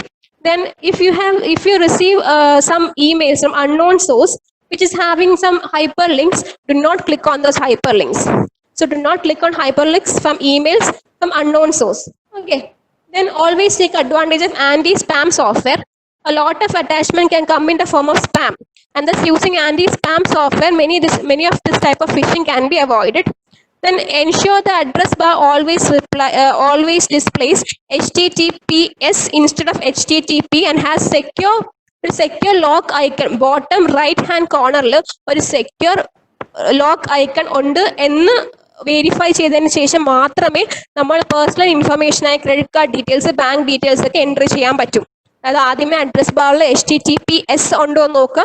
പിന്നെ നമ്മൾ bottom right hand കോർണറിൽ ഒരു secure lock എന്നൊരു button കാണും. ആ button ഉണ്ടോ എന്ന് നോക്കുക. അതുണ്ടെങ്കിൽ മാത്രമേ നമ്മൾ ക്രെഡിറ്റ് കാർഡ് ഡീറ്റെയിൽസ് അല്ലെങ്കിൽ ബാങ്ക് ഡീറ്റെയിൽസ് ഒക്കെ നമ്മൾ കൊടുക്കാൻ പാടുള്ളൂ. പിന്നെ anti spyware, you can install anti spyware software, you can install firewalls. പിന്നെ നമ്മൾ ഫയൽസിന്റെ ഒക്കെ ബാക്കപ്സ് ഉണ്ടെങ്കിൽ നഷ്ടപ്പെട്ടാൽ നമുക്ക് ബാക്കപ്പ് വെച്ച് വർക്ക് ചെയ്യാം. പിന്നെ ഹോസ്റ്റ് ഫയൽസ്, അത് അഡ്മിനിസ്ട്രേറ്ററിൽ എന്തെങ്കിലും ഹോസ്റ്റ് ഫയൽസ് ഉണ്ടെങ്കിൽ അതൊക്കെ സെക്യൂർ ആയിട്ട് തന്നെ നിർത്താം. സോ ഇതൊക്കെയാണ് phishing counter measures to prevent phishing ആണ് നമ്മൾ ഈ പറഞ്ഞിരിക്കുന്നത്. Then another method of grabbing data or acquiring data from a intruder by an intruder is password cracking. Okay. ഇത് നമ്മൾ 4th മൊഡ്യൂളിൽ പഠിച്ചിട്ടുണ്ട്, password cracking and brute force attack എന്ന് പറഞ്ഞിട്ട്. ഇവിടെയും അത് മെൻഷൻ ചെയ്തിട്ടുണ്ട്, ആ സെയിം കാര്യം തന്നെയാണ്. സോ പാസ്വേഡ് ക്രാക്കിംഗ് എന്ന് പറഞ്ഞാൽ എന്താ? പാസ്വേഡ് എന്ന് പറഞ്ഞാൽ നമ്മൾ സിസ്റ്റത്തിൽ ഒരു പാസ്വേഡ് ഉണ്ടെങ്കിൽ നമ്മളെ വീട്ടിന്റെ താക്കോല് കയ്യിലുള്ള കണക്കാണ്. ഓക്കെ, എല്ലാ സിസ്റ്റത്തിലും നമുക്കൊരു പാസ്വേഡ് കാണും. ഈ പാസ്വേഡ് കിട്ടിക്കഴിഞ്ഞാൽ നമ്മളുടെ എല്ലാ കാര്യങ്ങളും കോംപ്രമൈസ്ഡ് ആയി എന്നാണ് അർത്ഥം. ഓക്കെ, അപ്പൊ പാസ്വേഡ് ക്രാക്കിംഗ് എന്ന് പറഞ്ഞാൽ process of recovering the password from data that has been stored in A computer system. Okay, നമ്മളിപ്പോൾ പറയുകയാണെങ്കിൽ നമ്മളിപ്പം ഒരു കാര്യം ചെയ്യാം. നമ്മളിപ്പോൾ ഒരു പാസ്വേഡ് നമ്മൾ കമ്പ്യൂട്ടറിലോട്ട് എൻറ്റർ ചെയ്യുവാണ്. നമ്മൾ പാസ്വേഡ് എൻറ്റർ ചെയ്യുമ്പോഴത്തേക്കും നമ്മളൊരു എൻക്രിപ്റ്റഡ് ഹാഷ് എന്ന രീതിയിലാണ് ഈ പാസ്വേഡ് നമ്മൾ എൻറ്റർ ചെയ്യുന്നത്. നമ്മളൊരു എൻക്രിപ്റ്റഡ് ഹാഷ് ഫോർമാറ്റിൽ, അതായത് ഇപ്പം നമ്മൾ ചിലപ്പോഴൊക്കെ ചില പാസ്വേഡ് നമ്മൾ എൻറ്റർ ചെയ്തിട്ട് കൊടുത്തിട്ട് നമ്മൾ എൻറ്റർ നിൽക്കുമ്പോൾ അതിങ്ങനെ ഒരു വലിയ ഒരു കുറെ ക്യാരക്ടേഴ്സ് ഉള്ള ഒരു വേർഡായിട്ട് കാണിക്കും. കുറെ ആൽഫ ന്യൂമറിക് ക്യാരക്ടേഴ്സ് ഒക്കെ ഉള്ള വേർഡായിട്ട് കാണിക്കും. ചില വെബ്സൈറ്റിലൊക്കെ നമുക്ക് അതിനെ കാണാൻ പറ്റും. അതാണ് നമ്മൾ എൻക്രിപ്റ്റഡ് ഹാഷ് എന്ന് പറയുന്നത്. ഇപ്പൊ നമ്മളൊരു പാസ്വേഡ് എൻറ്റർ ചെയ്യുമ്പോൾ ഈ കമ്പ്യൂട്ടർ അതൊരു എൻക്രിപ്റ്റഡ് ഹാഷ് ആയിട്ടാണ് സ്റ്റോർ ചെയ്യുന്നത്. ഓക്കെ, ഈ എൻക്രിപ്റ്റഡ് ഹാഷ് ആയിട്ടാണ് സ്റ്റോർ ചെയ്യുന്നത്. So this intruder or the attacker can obtain copy of this password, അല്ലെങ്കിൽ അതിന്റെ എൻക്രിപ്റ്റഡ് ഹാഷിന് ഒരു കോപ്പി കിട്ടിക്കഴിഞ്ഞാൽ അത് ഗസ് ചെയ്യാൻ പറ്റും. എൻക്രിപ്റ്റഡ് ഹാഷ് കിട്ടിക്കഴിഞ്ഞാൽ അത് ഗസ് ചെയ്ത് ഒരു പാസ്വേഡ് ആക്കാനുള്ള ഒരു മെത്തേഡ്സ് ഒക്കെ ഡിഫറെന്റ് മെത്തേഡ്സ് അവൈലബിൾ. അതേ കണക്ക് തന്നെ ഒരു ലോഗിൻ പ്രോംപ്റ്റ് കിട്ടിക്കഴിഞ്ഞാൽ, ഏതെങ്കിലും ഒരു യൂസർ നെയിം കിട്ടിക്കഴിഞ്ഞാൽ ഈസി ആയിട്ട് ഗസ് ചെയ്യാൻ പറ്റുന്ന കുറെ പാസ്വേഡ്സ് ഉണ്ട്. ആ പാസ്വേഡ് വെച്ച് നമുക്ക് ഇൻട്രൂഡറിന് ആ സിസ്റ്റത്തിനെ ക്രാക്ക് അല്ലെങ്കിൽ ആ പാസ്വേഡ് ക്രാക്ക് ചെയ്യാൻ പറ്റും. ഇപ്പൊ 2 ചോയ്സ് ഉണ്ട്. ഒന്നെങ്കിൽ ആ പ്ലെയിൻ ടെസ്റ്റ് പാസ്വേഡ് അല്ലെങ്കിൽ അതിന്റെ എൻക്രിപ്റ്റഡ് ഹാഷ് കിട്ടുക, അല്ലെങ്കിൽ നമ്മൾ ലോഗിൻ പ്രോംപ്റ്റ് വെച്ച് നമ്മൾ സിസ്റ്റത്തിൽ ഒരു പാസ്വേഡ് ഗസ് ചെയ്യാൻ ശ്രമിക്കാം. ഓക്കെ, ഈ ഗസ് ചെയ്യുന്നത് ട്രഡീഷണൽ ആയിട്ട് നമ്മൾ ചെയ്യുന്ന ഒരു മെത്തേഡാണ് ഗസ് ചെയ്യുന്നത്. ഇതാണ് പാസ്വേഡ് ക്രാക്കിംഗ്. ഇപ്പൊ നമ്മൾ എങ്ങനെയാണ് പാസ്വേഡ് ക്രാക്കിംഗ് വർക്ക് ചെയ്യുന്നതെന്ന് നോക്കാം. മാനുവൽ പാസ്വേഡ് ക്രാക്കിംഗ് ആണ്. ഓക്കെ, മാനുവൽ പാസ്വേഡ് ക്രാക്കിംഗ് ആണ്. First the hacker finds a valid user account. ഏതെങ്കിലും വാലിഡ് ആയിട്ടുള്ള ഒരു യൂസർ അക്കൗണ്ട് ഈ ഹാക്കർ കണ്ടുപിടിക്കാം. Then it will create a list of password. And then he will arrange this password according to the priority. This steps, second and the third step can be done. This password creation and priority ranking can be done using a script file. ഒരു script ഫയലിൽ നമ്മൾ കുറെ password create ചെയ്ത് കൊടുത്താൽ അത് നമ്മൾ ആ script file run ചെയ്യുമ്പം ഓരോ പാസ്വേഡും ഇങ്ങനെ എൻറ്റർ ആയിക്കൊണ്ടിരിക്കും. നമുക്ക് പാസ്വേഡ് കീയും ചെയ്യാൻ ഓരോന്നോരോന്നായിട്ട് എൻറ്റർ ചെയ്ത് കൊടുക്കേണ്ട ആവശ്യമില്ല. നമ്മളൊരു സ്ക്രിപ്റ്റ് ഫയൽ ഉണ്ടാക്കുക. ആ സ്ക്രിപ്റ്റ് ഫയൽ നമ്മൾ ഒരു പ്രോഗ്രാം വെച്ച് റൺ ചെയ്യുമ്പോൾ ഓട്ടോമാറ്റിക് ആയിട്ട് ഈ പാസ്വേഡ് കൊടുത്തുകൊണ്ടിരിക്കും. ഓക്കെ, ഇത് ട്രഡീഷണൽ മീൻസ് ആണ്. ഇപ്പോൾ ഉള്ള സൈഡിലൊന്നും നമുക്ക് ഇതങ്ങനെ യൂസ് ചെയ്യാൻ പറ്റില്ല. കാരണം ഇപ്പൊ എല്ലാത്തിലും ഒതന്റിക്കേഷൻസ് ഒക്കെ വളരെ സ്ട്രോങ് ആണ്. ഓക്കെ, എന്നിട്ട് നല്ലൊരു പാസ്വേഡ്, അതായത് കറക്റ്റ് പാസ്വേഡ് ഗസ് ചെയ്യുന്നിടം വരെ അത് റിപ്പീറ്റ് ചെയ്തുകൊണ്ടിരിക്കും. പാസ്വേഡ് കിട്ടിക്കഴിഞ്ഞാൽ പിന്നെ ഹാക്കറിന് നമ്മുടെ സിസ്റ്റത്തിൽ എന്ത് വേണമെങ്കിലും ചെയ്യാം.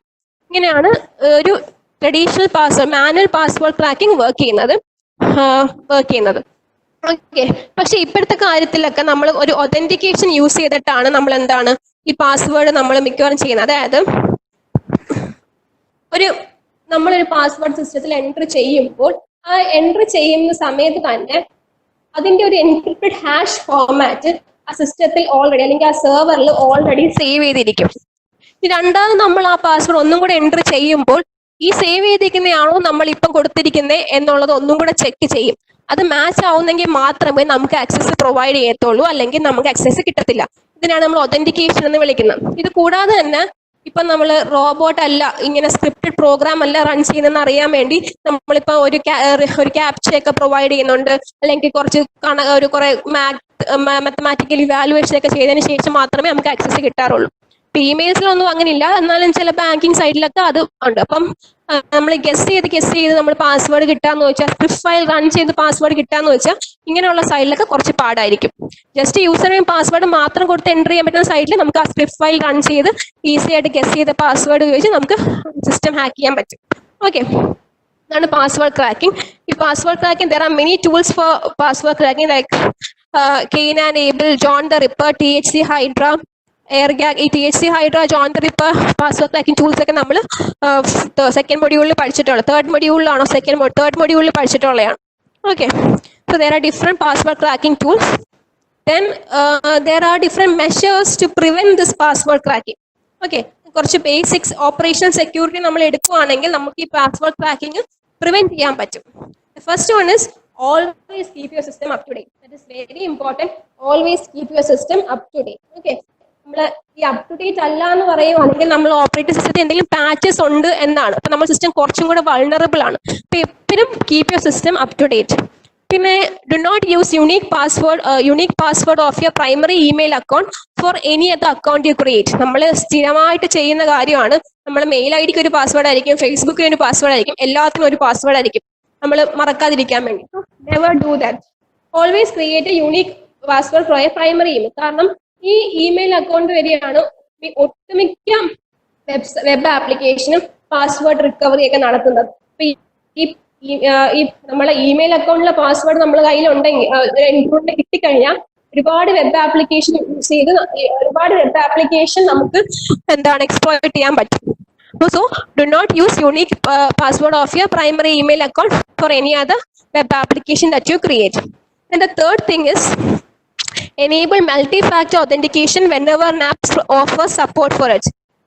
Multi-factor authentication എന്ന് പറഞ്ഞാൽ suppose your it will be like a temporary one-time password that will be generated for you'll be having 60 second ഒക്കെ വാലിഡിറ്റി ഉള്ള ഒരു ടെമ്പററി വൺ ടൈം പാസ്വേഡ് ആയിരിക്കും ഈ മൾട്ടി ഫാക്ടർ ഒതന്റിക്കേഷൻ എന്ന് പറയുന്നത്. അതായത് നമ്മൾ പാസ്വേഡ് മാത്രം കൊടുത്താൽ പോരാ, അത് കണക്ക് തന്നെ നമ്മൾ ഫോണിലോട്ടോ ടെക്സ്റ്റ് ആയിട്ട് എന്തെങ്കിലും നമുക്കൊരു നമ്പർ OTP അയച്ചു തരും. സിസ്റ്റം ബാങ്കിങ് ഒക്കെ ചെയ്യില്ലേ, ഈ ബാങ്കിങ് ഒക്കെ ചെയ്യുമ്പോൾ നമുക്ക് ഒരു OTP അയച്ചു തരും. ആ OTP കൂടെ കൊടുത്താൽ മാത്രമേ നമുക്ക് യൂസറിന് ആക്സസ് കിട്ടും. സോ അങ്ങനെയുള്ള ഒരു മൾട്ടി ഫാക്ടർ ഒതന്റിക്കേഷൻ എവിടെയൊക്കെ പ്രൊവൈഡ് ചെയ്യുന്നുണ്ടോ, ഏതൊക്കെ ആപ്പ് പ്രൊവൈഡ് ചെയ്യുന്നുണ്ടോ അതൊക്കെ യൂസ് ചെയ്യാം.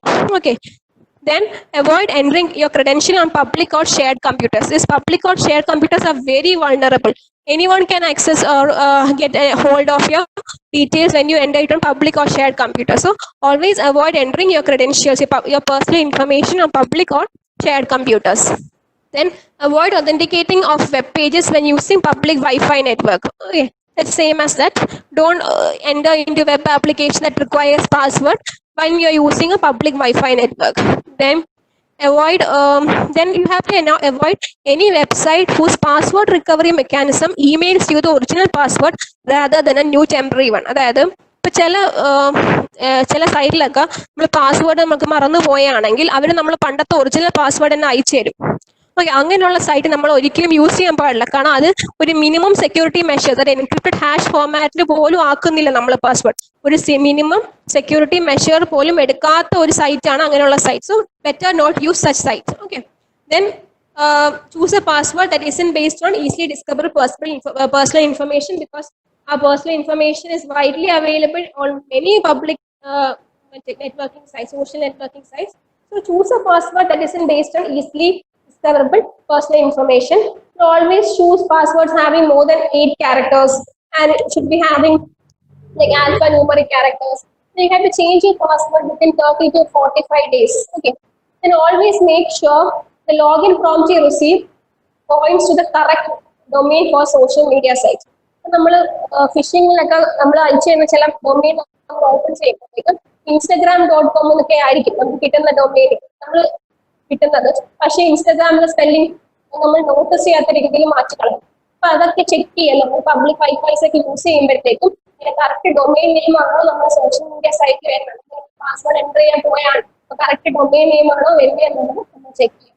ഇതൊക്കെ പാസ്വേഡ് ട്രാക്കിംഗ് കൗണ്ടർ മെഷേഴ്സ് ആണ് ഇതൊക്കെ. Okay, next we move on to another tool.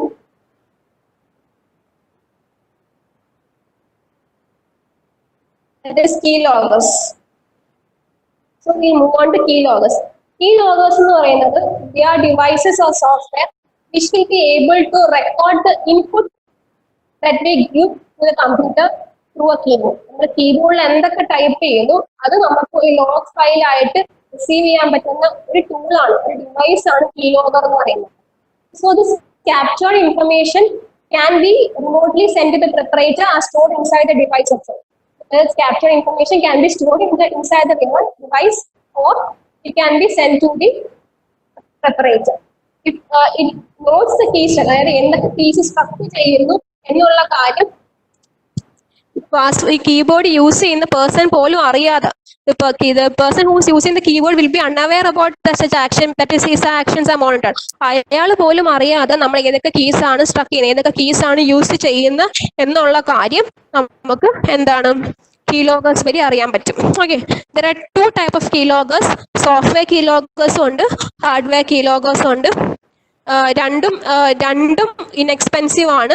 പിന്നെ അത് എളുപ്പം നമുക്ക് കീലോഗേഴ്സ് വെച്ച് നമുക്ക് എളുപ്പം തന്നെ നമ്മൾ ഒരു പാസ്വേർഡോ യൂസർ നെയിമോ എന്താ കൊടുക്കുന്നത്, ഏതൊക്കെ കീ നമ്മൾ ഞെക്കുന്നോ അതെല്ലാം നമുക്ക് അറിയാൻ പറ്റും. ഓക്കെ, നമുക്ക് എളുപ്പം തന്നെ അറിയാൻ പറ്റും. അപ്പൊ കീലോഗേഴ്സ് വളരെ ഡേഞ്ചറസ് ടൂളാണ്. കാരണം നമ്മുടെ എല്ലാ ഡേറ്റാസും നമ്മൾ പോലും അറിയാതെ തന്നെ keyloggers obtain ചെയ്യുന്നുണ്ട്. So there are two type of keyloggers. First one is hardware keyloggers and software keyloggers. Hardware keyloggers, they are small hardware device that is connected between your PC as well as the keyboard, and they save every keystroke into a file in the memory provided by in the keylogger itself. ഈ keylogger ഒരു memory ഉണ്ട്, ആ മെമ്മറിക്കകത്ത് നമ്മൾ കൊടുക്കുന്ന എല്ലാ കീസും save ചെയ്യും. For example നമ്മളിപ്പോൾ cyber criminals ചില ATM-ലൊക്കെ പോയി കഴിഞ്ഞിട്ട് ഈ കീലോഗേഴ്സ് ഇൻസ്റ്റാൾ ചെയ്യും. USB പോർട്ടൊക്കെ അവൈലബിൾ ആണെങ്കിൽ കീലോഗേഴ്സ് ജസ്റ്റ് ഇങ്ങനെ ഇൻസ്റ്റാൾ ചെയ്യും. അപ്പൊ എന്ത് സംഭവിക്കും, ആ ATM മെഷീനിൽ നമ്മൾ എന്തൊക്കെ പിൻ അടിച്ചു കൊടുക്കുന്നു അതൊക്കെ ആ മെഷീനിൽ സ്റ്റോർഡ് ആവും. ഓക്കെ, ഇതിനകത്ത് സോഫ്റ്റ്വെയർ ഒന്നും ഇൻസ്റ്റാൾ ചെയ്യേണ്ട, നമ്മൾ സിസ്റ്റത്തിന് ഒരു ആക്സസും വേണ്ട, നമുക്ക് എപ്പം വേണമെങ്കിലും അത് പ്ലഗ് ചെയ്യാൻ പറ്റും. ഇതാണ് ഹാർഡ്വെയർ കീലോഗേഴ്സ്. ഓക്കെ, നമ്മൾ എങ്ങനെ ഹാർഡ്വെയർ കീലോഗേഴ്സിന്റെ വർക്ക് ഒരു യൂട്യൂബ് വീഡിയോ ആണത്, നമുക്ക് നോക്കാം. So this is a hardware keylogger. ഇതാണ് hardware keylogger. It's just like a USB. It can simply be plugged in between the PC and the USB drive, the keyboard. കണ്ടോ, just ഇങ്ങനെ കൊടുത്താൽ മതി. നമ്മൾ എന്തൊക്കെ കീസ് ആണ് കൊടുക്കുന്നത് അത് ഓൾറെഡി സ്റ്റോർഡ് ആവും. പിന്നെ നമ്മൾ ഈ സ്റ്റോർ ചെയ്യുന്ന വാല്യൂ കാണണമെങ്കിൽ ഒരു സീക്രട്ട് കോഡ് ഉണ്ട്, KBS. ഇത് സൈമൾട്ടേനിയസ് ആയിട്ട് പ്രസ് ചെയ്താൽ എന്ത് സംഭവിക്കുന്നു പറഞ്ഞാൽ എന്താ ഒരു USB കണക്ക് ഒരു കാര്യം നമുക്ക് കിട്ടും. അത് ഓപ്പൺ ചെയ്ത് അതിനകത്ത് ടെക്സ്റ്റ് ഫയൽ ഉണ്ട്, അതിനകത്ത് നമുക്ക് എന്തൊക്കെ കീ സ്ട്രോക്ക് ആണ് നമ്മൾ കൊടുത്തേക്കുന്നത് എന്നുള്ളത് കിട്ടും. ഓക്കെ, ഇതാണ് USB എന്ന് പറയുന്നത്, USB കീലോഗർ എന്ന് പറയുന്നത്. പിന്നെ ഇതിനകത്ത് തന്നെ ഒരു കാര്യം എന്ന് പറഞ്ഞാൽ ഇതിനകത്ത് തന്നെ ഇന്റേണൽ ആയിട്ട് മെമ്മറീസ് ഉണ്ട്. ഇതിനകത്ത് തന്നെ ഇന്റേണൽ ആയിട്ട് മെമ്മറി ഉണ്ട്. ഒരു 2 GB ഓഫ് സ്റ്റോറേജ് വരെ അവൈലബിൾ ആണ്. ഒരു 2 മില്യൺ ക്യാരക്ടേഴ്സ് വരെ നമുക്ക് എന്താണ് സ്റ്റോർ ചെയ്യാൻ പറ്റുന്ന അത്രയും ഒരു മെമ്മറി അവൈലബിൾ ആണ്. ഓക്കെ, ഇതാണ് ഹാർഡ്വെയർ കീലോഗേഴ്സ് എന്ന് പറയുന്നത്. So very dangerous. നമ്മളിപ്പം വൈഫൈ പബ്ലിക് സിസ്റ്റത്തിൽ പബ്ലിക് വൈഫൈയിലൊക്കെ പബ്ലിക് കഫേ സൈബർ കഫേയിലൊക്കെ പോകുമ്പോൾ നമ്മൾ ഇതൊന്നും ചെക്ക് ചെയ്യാതെ തന്നെ നമ്മൾ പ്രൈവറ്റ് ഡീറ്റെയിൽസ് ഒക്കെ അപ്ലോഡ് ചെയ്ത് കൊടുത്താൽ ഈ കീലോഗർ എന്ന സംഭവം ഒരാൾക്ക് എടുത്തുകൊണ്ട് പോയി നമ്മളെ എല്ലാ ഡേറ്റാസും എക്സ്പ്ലോയിറ്റ് ചെയ്യാൻ പറ്റും. അതാണ് ഹാർഡ്വെയർ കീലോഗേഴ്സ് എന്ന് പറയുന്നത്. പിന്നെ സോഫ്റ്റ്വെയർ കീലോഗേഴ്സ് ഉണ്ട്. അതെന്ന് വെച്ചാൽ നമ്മൾ കമ്പ്യൂട്ടറിന്റെ ആക്സസ് ഉണ്ടെങ്കിൽ മാത്രമേ സോഫ്റ്റ്വെയർ കീലോഗേഴ്സ് ഇൻസ്റ്റാൾ ചെയ്യാൻ പറ്റത്തുള്ളൂ. പക്ഷെ നമ്മൾ ഫിഷിംഗ് വഴി നമ്മൾ ഏതെങ്കിലും ഒരു വൈറസ് ഏതെങ്കിലും ഒരു മലീഷ്യസ് ലിങ്ക് നമ്മൾ ഓപ്പൺ ആക്കിയാൽ വൈറസ് നമ്മളെ കമ്പ്യൂട്ടറിൽ കയറും. അതുവഴി നമുക്ക് ഈ സോഫ്റ്റ്വെയർ കീലോഗേഴ്സ് ഇൻസ്റ്റാൾ ചെയ്യാൻ പറ്റും. So software keyloggers a software program installed on the computer. ഇത് ലോഡ് ചെയ്യുന്നത് ഈ സിസ്റ്റത്തിന്റെ OSും കീബോർഡ് ഹാർഡ്വെയറിന്റെ നടുക്കാണ്. It's located between the OS and the keyboard hardware, and every stroke will be recorded. Okay. Then keyloggers, the software keyloggers, they usually consist of two files that get installed in the same directory. First one is a dynamic link library file. Dynamic link library file will be containing all the records of the keystrokes, and will be having an executable file. This executable file is used to install the dynamic link library file and triggers it to work. That's software keyloggers എന്ന് പറയുന്നത്. Okay. So the university question on the difference between hardware keyloggers and software keyloggers. Basically, hardware keyloggers, they can be installed within 5 seconds. They can simple to use as plugin. It's like a pen drive. But software keyloggers, they require administration rights to install. കുറച്ചും കൂടെ കഷ്ടപ്പെടണം ഇത് install ചെയ്യണമെങ്കിൽ. പിന്നെ രണ്ടാമത്തെ കാര്യം എന്ന് വെച്ചാൽ computer നമ്മൾ ലോഗിൻ ചെയ്യാതെ തന്നെ നമുക്ക് ഹാർഡ്വെയർ കീലോഗേഴ്സ് യൂസ് ചെയ്യാം. പക്ഷെ മറ്റേത് പാസ്വേഡ് ഒക്കെ ഉപയോഗിച്ച് ലോഗിൻ ചെയ്യണം.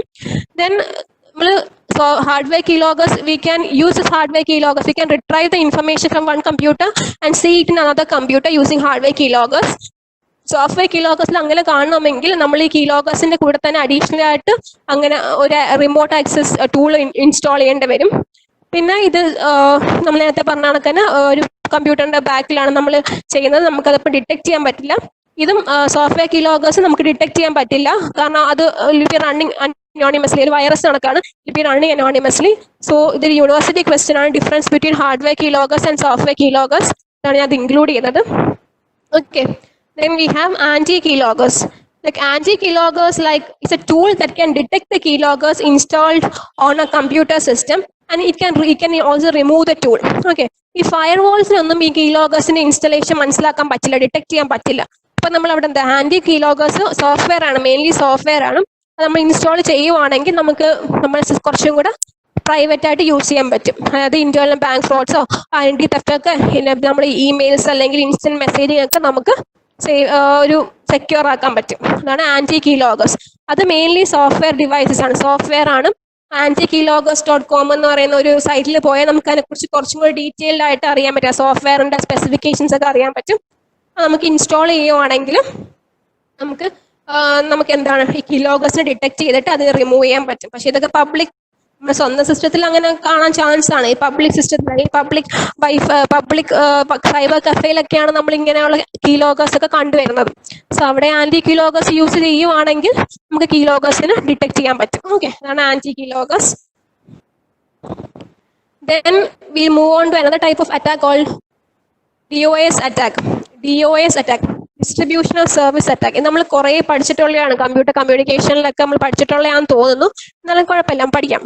Okay, in DOS attack, the attacker floods the system or disrupts the connection between two systems, thereby preventing access to the service.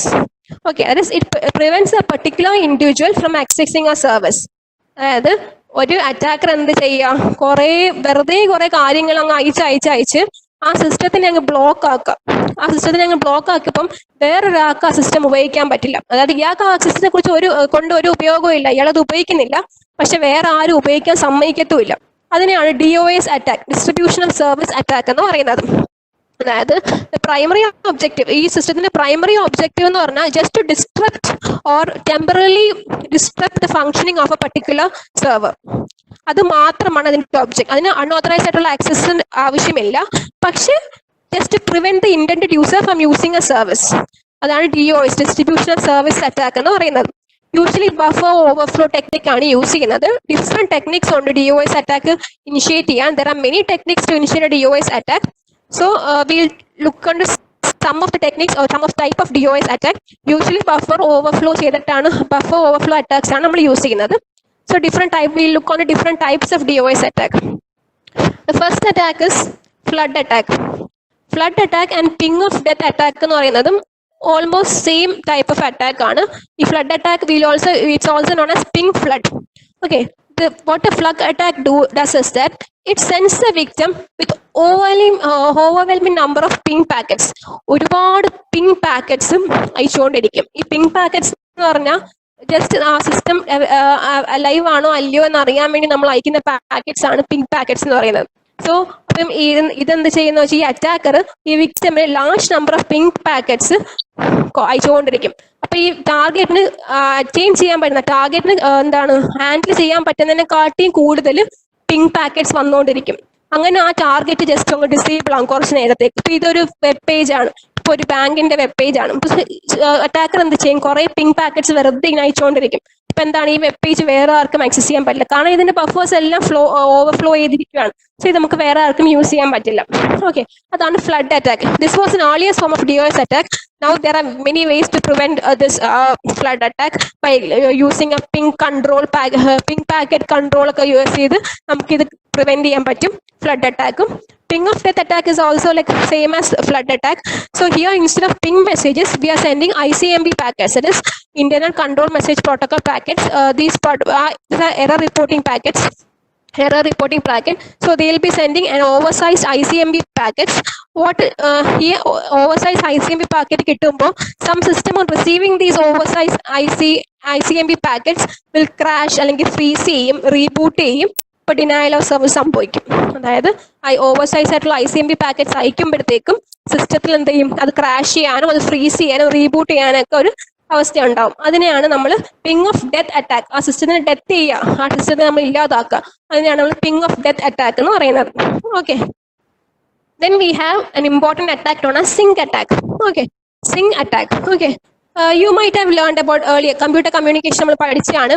For a TCP connection, to establish a connection, a TCP connection is usually performed using three-way handshaking. Usually a TCP connection is performed using three-way handshaking. First, the transmitter will send, or the client will send a sync message. Then the server will respond with a sync acknowledgement message. And again, the client will send a acknowledgement message. Only then the connection is established. ആദ്യമേ എന്താണ്, നമ്മൾക്ക് നമ്മുടെ client, അതായത് ഞാൻ ഇപ്പൊ suppose ഞാനാണെങ്കിൽ എനിക്ക് web സെർവറിൽ സെർച്ച് ചെയ്യണം. അപ്പൊ ആദ്യമേ ഒരു TCP കണക്ഷൻ എസ്റ്റാബ്ലിഷ് ചെയ്യണം. അപ്പൊ എന്ത് ചെയ്യും, ഞാൻ ആദ്യമേ ഒരു സിങ്ക് മെസ്സേജ് അയക്കും, എനിക്ക് ഇങ്ങനെ ഒരു കണക്ഷൻ എസ്റ്റാബ്ലിഷ് ചെയ്യാൻ താല്പര്യം ഉണ്ടെന്നും പറഞ്ഞ ഒരു സിങ്ക് മെസ്സേജ് അയക്കും. ഇപ്പൊ സെർവർ ഫ്രീ ആണെങ്കിൽ സെർവർ ഒരു സിങ്ക് അക്നോളജ്മെന്റ് മെസ്സേജ് അയക്കും. ഓക്കെ, വരൂ നമുക്ക് കണക്ഷൻ എസ്റ്റാബ്ലിഷ് ചെയ്യാന്ന് സെർവർ ഒരു സിങ്ക് അക്നോളജ്മെന്റ് മെസ്സേജ് അയക്കും. പിന്നെ എന്ത് ചെയ്യും, പിന്നെ ഞാൻ ഒരു അക്നോളജ്മെന്റ് മെസ്സേജ് അയച്ചാൽ മാത്രമേ ഒരു TCP കണക്ഷൻ എസ്റ്റാബ്ലിഷ് ചെയ്യാൻ പറ്റും. അതായത് ത്രീ-വേ ഹാൻഡ് ഷേക്കിംഗ് ആണ് നമ്മൾ ഇവിടെ യൂസ് ചെയ്യുന്നത്. ഓക്കെ, പക്ഷേ ഇവിടെ ഇന്ന് സിങ്ക് അറ്റാക്കിലും ഫസ്റ്റ് ഒരു ഇൻട്രൂഡർ ഉണ്ട്. ഇതാണ് നമ്മൾ intruder. He first sends a SYN message. Okay, SYN message to a particular സെർവറിലോട്ട് സിങ്ക് മെസ്സേജ് അയച്ചു. Server will respond with SYN acknowledgement message. Server will respond with SYN acknowledgement message. Again, he will not send an acknowledgement message. If he sends ഇയാൾ ഒരു acknowledgement message അയച്ചാൽ മാത്രമേ ആ connection exploit ചെയ്യത്തുള്ളൂ, അല്ല establish ആവത്തുള്ളൂ. But he will not send the acknowledgement message. He will simply wait. Server ഇങ്ങനെ wait ചെയ്യും. ഇയാൾ ഇപ്പൊ acknowledgement അയക്കും എന്നും പറഞ്ഞ് കുറച്ച് സ്പേസ് ഒക്കെ അലോട്ട് ചെയ്ത്, ബഫർ സ്പേസ് ഒക്കെ അലോട്ട് ചെയ്ത് ഈ സെർവർ ഇങ്ങനെ വെയിറ്റ് ചെയ്യും. പക്ഷെ ഇയാൾ അയക്കില്ല. അത് കണക്കിന് ഇയാൾ ഒന്നല്ല, ഒരുപാട് സിങ്ക് മെസ്സേജ് ഇങ്ങനെ അയച്ചുകൊണ്ടിരിക്കും. അക്നോളജ്മെന്റ് കിട്ടും, പക്ഷെ ഇയാൾ പിന്നെ ഒരു അക്നോളജ്മെന്റ് അങ്ങോട്ട് അയക്കില്ല. അപ്പം ഒരു ടു വേ നടക്കത്തുള്ളൂ, തേർഡ് വേ കിട്ടില്ല. അപ്പൊ ഈ സെർവറിന്റെ ബഫർ എല്ലാം ഇങ്ങനെ ഒഴിച്ചിട്ട് ഒരു പർട്ടിക്കുലർ ടൈം വരെ വെയിറ്റ് ചെയ്യും. സെർവർ ഒഴിച്ചിട്ട് ഇങ്ങനെ വെയിറ്റ് ചെയ്തുകൊണ്ടിരിക്കും. ഈ ബഫർ എല്ലാം ഓവർഫ്ലോ ചെയ്യും, അല്ലേ? ബഫർ എല്ലാം ഇങ്ങനെ സ്പേസ് ഇല്ലാതായിക്കൊണ്ടിരിക്കും. അപ്പൊ നമ്മൾ സാധാരണ ഒരു ക്ലയന്റ്, ഈ പെണ്ണിനെ കണ്ടോ, ഈ സാധാരണ ഒരു ക്ലയന്റ് നമുക്കൊരു സിങ്ക് മെസ്സേജ് അയക്കുമ്പോഴത്തേക്ക് ഈ സെർവറിന് ബഫർ സ്പേസ് ഇല്ല, അപ്പൊ അത് റെസ്പോണ്ട് ചെയ്യത്തില്ല. ഒരുപാട് ടൈം വരെ കണക്ട് ചെയ്യും, കാരണം ഇങ്ങനെ മെസ്സേജ് അയച്ചുകൊണ്ടിരിക്കുവാണ്. അപ്പൊ നമ്മൾ ലെജിറ്റിമേറ്റ് ആയിട്ടൊരു യൂസർ നമ്മൾ എന്താ ചെയ്യും, ഒരു സിങ്ക് മെസ്സേജ് അയക്കുമ്പോഴത്തേക്ക് സെർവറിന് റെസ്പോണ്ട് ചെയ്യാൻ പറ്റില്ല. ഇതിനെയാണ് സിങ്ക് അറ്റാക്ക് എന്ന് പറയുന്നത്. ഓക്കെ, ഈ type of distributed denial of service ആണ്. കാരണം ഈ സെർവറിന്റെ സർവീസ് അപ്പം ഈ ലെജിറ്റിമേറ്റ് യൂസറിന് അവൈലബിൾ ആയിരിക്കില്ല. അതാണ് സിങ്ക് അറ്റാക്കിൽ ഡിനയൽ ഓഫ് സർവീസ് എന്ന് പറയുന്നത്. പിന്നെ കുറച്ച് അറ്റാക്കുകളുണ്ട്. Tear drop attack, smurf attack, nuke attack എന്ന് പറയുന്നത് അത്രയ്ക്ക് ഇമ്പോർട്ടന്റ് അല്ല. ഇതൊക്കെ തന്നെയാണ് ഈ ടിയർ ഡ്രോപ്പ് അറ്റാക്കിൽ എന്ന് പറയുന്നത്. നമ്മൾ എന്താണ്, ഫ്രാഗ്മെന്റഡ് പാക്കറ്റ്സ്, കുറെ മുറിച്ച് ഫ്രാഗ്മെന്റഡ് പാക്കറ്റ്സ് ആണ് ഈ ടാർഗറ്റ് മെഷീനിൽ അയച്ചു കൊടുക്കുന്നത്. ഈ ഫ്രാഗ്മെന്റഡ് പാക്കറ്റ്സ് അയക്കുമ്പോൾ എന്ത് സംഭവിക്കും എന്ന് പറഞ്ഞാൽ, ഇത് കിട്ടുമ്പം ഇത് ഒരു ഓർഡറിലാക്കാൻ ശ്രമിക്കും. പക്ഷെ ഇത് ഓർഡറിലാവില്ല, കാരണം ഇത് കറപ്റ്റഡ് പാക്കറ്റ്സ് ആണ്. അത് ഓർഡറിലാവില്ല, അത് ഓവർലാപ്പ് ചെയ്തൊക്കെ വരും. അങ്ങനെ ആകുമ്പോഴത്തേക്ക് ഇങ്ങനെ കുറച്ച് സമയം ലാഗ് വരും, കാരണം ഇത് ഓർഡറിലാക്കാൻ ശ്രമിച്ചുകൊണ്ടിരിക്കും. പക്ഷെ പറ്റില്ല. അപ്പൊ എന്താണ്, ആ സർവീസ് ഡിനൈഡ് ആവും, വേറെ യൂസറിന് ആ സർവീസ് ഡിനൈഡ് ആവും. അതാണ് ടിയർ ഡ്രോപ്പ് അറ്റാക്ക് എന്ന് പറയുന്നത്. Then we have smurf attack. Smurf attack എന്ന് പറഞ്ഞാൽ ഒരു ICMP എക്കോ റിക്വസ്റ്റ് വെറുതെ അങ്ങ് ബ്രോഡ്കാസ്റ്റ് ചെയ്യും. ഒരു ആയിരക്കണക്കിന് സിസ്റ്റത്തിൽ നിന്ന് ICMP പാക്കറ്റ്സ് വെറുതെ അങ്ങ് നമ്മൾ ബ്രോഡ്കാസ്റ്റ് ചെയ്യും. ഓക്കെ, സോ സപ്പോസ് ഒരു നെറ്റ്വർക്കിന്റെ അഡ്മിനിസ്ട്രേറ്ററിൽ നിന്ന് ഒരു ICMP പാക്കറ്റ് വെറുതെ അങ്ങ് ബ്രോഡ്കാസ്റ്റ് ചെയ്യും. അത് ബ്രോഡ്കാസ്റ്റ് ചെയ്യുമ്പോഴത്തേക്കും ICMP എക്കോ പാക്കറ്റ് ഈ ഹോസ്റ്റ് ICMP എക്കോ പാക്കറ്റ് വെച്ച് റെസ്പോണ്ട് ചെയ്യണം. അതിങ്ങനെ എല്ലാം കൂടെ റെസ്പോണ്ട് ചെയ്യുമ്പോഴത്തേക്കും അവിടെ ഒരു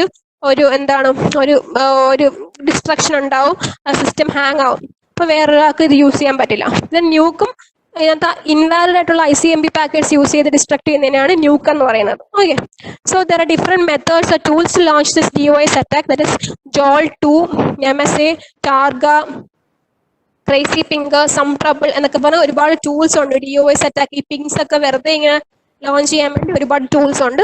അതാണ് ഈ പറഞ്ഞിരിക്കുന്നത്. Then another type of attack is DDoS attack, അതായത് distributed denial of service attack എന്ന് പറയുന്നത്. ഇതിനകത്ത് അറ്റാക്കർ ഡയറക്റ്റ് ആയിട്ടല്ല പിങ് മെസ്സേജ് ഒക്കെ അയക്കുന്നത്, നമ്മളെ കൊണ്ട് അയപ്പിക്കും. Okay, in DDoS attack an attacker may use your computer to attack another computer.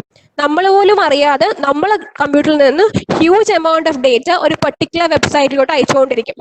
അതിനെയാണ് distributed denial of service attack എന്ന് പറയുന്നത്. So he will be using multiple computer including our own computer to launch the DOS attack, but we will not be having any idea about us.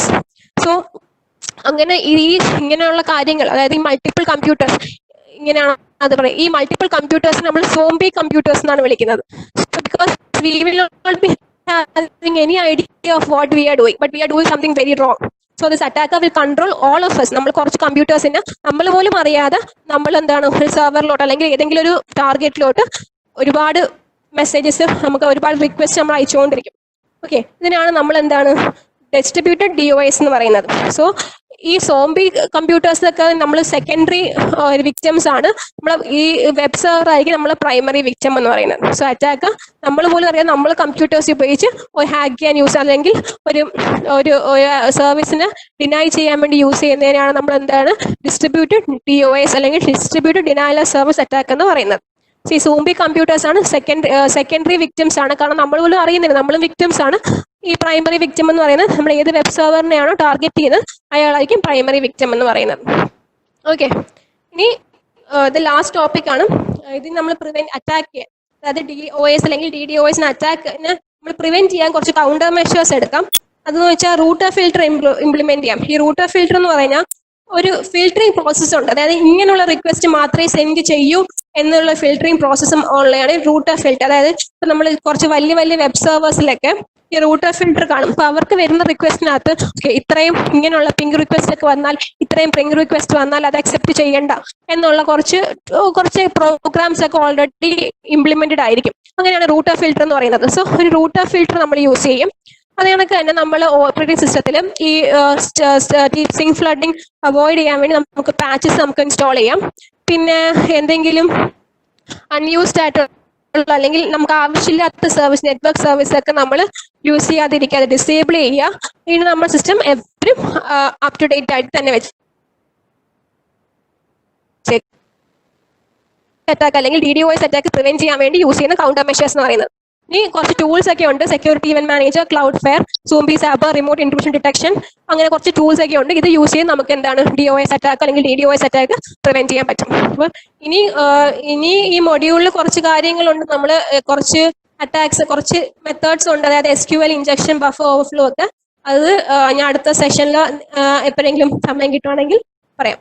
ഇനി ഇതാണ് കുറച്ച് important questions ആണ്. നമ്മൾ important university ചോദിച്ചിട്ടുള്ള കുറച്ച്, ഈ ടോപ്പിക്കിനെ ബേസ് ചെയ്ത് ചോദിച്ചിട്ടുള്ള കുറച്ച് ഇമ്പോർട്ടൻറ്റ് ക്വസ്റ്റ്യൻസ് ആണ്.